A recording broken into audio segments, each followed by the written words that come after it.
Hey everyone, and welcome to This Explainer. I am absolutely thrilled you're here today because we're going to demystify something pretty incredible. If you're someone who really wants to understand the deep nuts and bolts mechanics of your machine, well, you are definitely in the right place.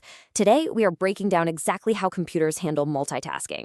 So pose this question to yourself for a second. How exactly does your computer do 100 things at once without crashing? Right now, you might have a web browser open with 20 tabs, Spotify streaming your favorite playlist in the background, maybe a giant game update downloading. It feels like your computer is doing all of this at the exact same time, right? But for a single processor, that is actually just an incredibly convincing illusion. And it's an illusion created by some absolutely brilliant foundational math. Okay, let's dive into this. Here's our roadmap for today. We're going to start with the CPU scheduling puzzle, compare preemptive and non-preemptive strategies, and then we'll test out first come, first serve, shortest job first, and round-robin scheduling. Part 1, the CPU scheduling puzzle. Now, what's really interesting here is that to solve this multitasking puzzle, we have to understand the hidden rhythm inside your computer. You see, process execution isn't just one continuous exhausting sprint.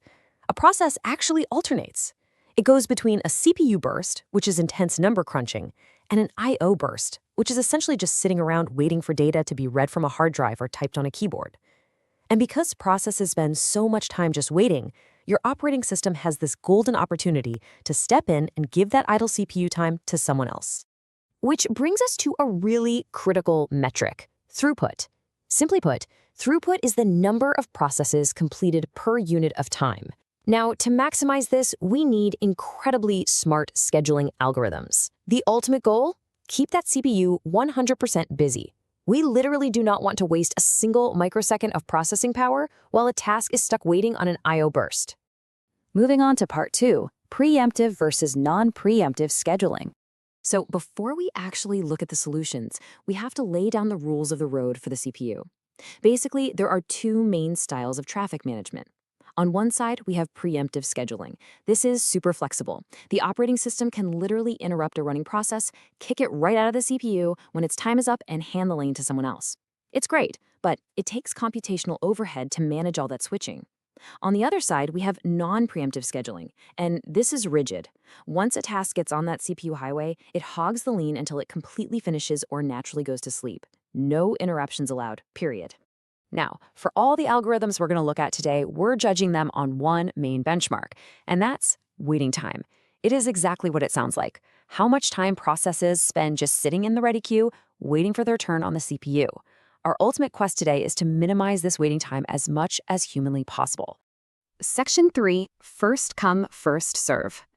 Let's look at our very first algorithm, which is completely non-preemptive. Think of this as our first set of cars entering the highway. We've got 5 processes here, P1 through P5. Notice their arrival times. They enter the queue one right after the other, and their burst times, which is the actual amount of CPU time they need to finish their work. And this brilliantly illustrates how it unfolds. P1 arrives first and takes its 2 units of time. Then P2 goes for 3 units, then P3 for 5, and so on. Pretty simple, right? But because this is non-preemptive, it exposes a massive, fatal flaw known as the convoy effect. Basically, if a massive process gets to the front of the line first, every single quick process behind it gets stuck in this huge traffic jam, completely dragging down the efficiency of the whole system. So if we crunch the math on that specific execution, the average waiting time comes out to 4.2 units. Lock that number in your head for a second. 4.2 is our baseline score. The goal now is to see if we can find a smarter algorithm to beat that score and reduce the overall wait. Part 4, shortest job first. Okay, let's try to fix that traffic jam. Here's a brand new set of processes with different arrival and burst times. The logic of shortest job first is that it looks at the queue and always gives the CPU to the task that needs the absolute least amount of time to finish. Now catch this. This means the processor has to magically know the burst time in advance, which, would be amazing if CPUs had crystal balls. So while it's really tricky for unpredictable user inputs, it's actually perfect for highly predictable batch systems. Just look at how this optimizes the flow. We start with P4 simply because at time 0, it's the only one there. But by the time P4 finally finishes at the 6 mark, the other processes have arrived. The algorithm looks at the queue, sees P1 only needs 1 unit of time, and lets P1 cut straight to the front of the line. Then P3 goes next because it only needs 2 units. The quickest jobs get cleared out instantly, which is a massive improvement. Now, for this specific dataset, the average waiting time is 4.8 units. That might seem totally fine, but here is the crucial point. Shortest job first comes with a terrible hidden side effect. It's called starvation. Think about it. If quick little jobs keep arriving continuously and they constantly cut to the front of the line, a massive, long-running task might just sit at the back of the queue forever. It literally starves for CPU time. Which brings us to part 5, round-robin scheduling.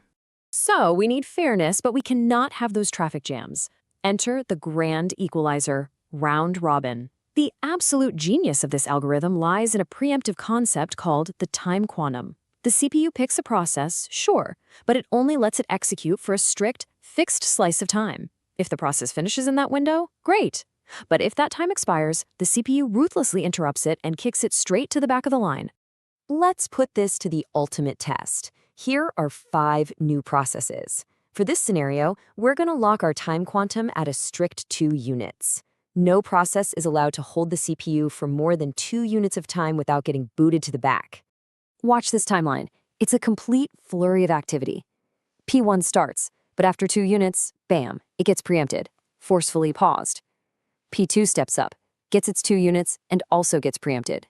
Then P3, which only needs 1 unit of time anyway, steps up and finishes completely. Notice what just happened.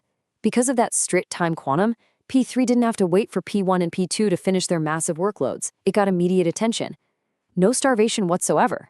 So for this dataset, the average wait time is 5.8 units. Now, I know what you're thinking. Wait a minute, that number is actually higher than before. And you're totally right. While raw average wait time can fluctuate depending on the specific processes, round-robin excels at something way more important for modern computing. It delivers the ultimate interactive response time. Because the CPU is constantly cycling through tasks, every single program feels responsive to you, the user, rather than just freezing up for seconds at a time. But as you can imagine, this creates an incredibly delicate balancing act for operating system designers. If you make that time quantum too small, the computer spends literally all of its energy just switching between tasks, doing no real work. But if you make it too large, well, round-robin devolves right back into the flawed first-come, first-serve algorithm, and you're back to having those massive traffic jams. We've seen how these algorithms evolved from simple, rigid queues to these beautifully complex, fair time-sharing systems. But I want to leave you with a provocative thought. If round-robin relies on perfect, democratic fairness for every single program, how exactly does an operating system handle a critical system failure, like a kernel panic, something that absolutely needs the CPU right this exact second? Well, it points to a whole new layer of priority scheduling that keeps our machines from completely collapsing. Keep exploring these concepts, because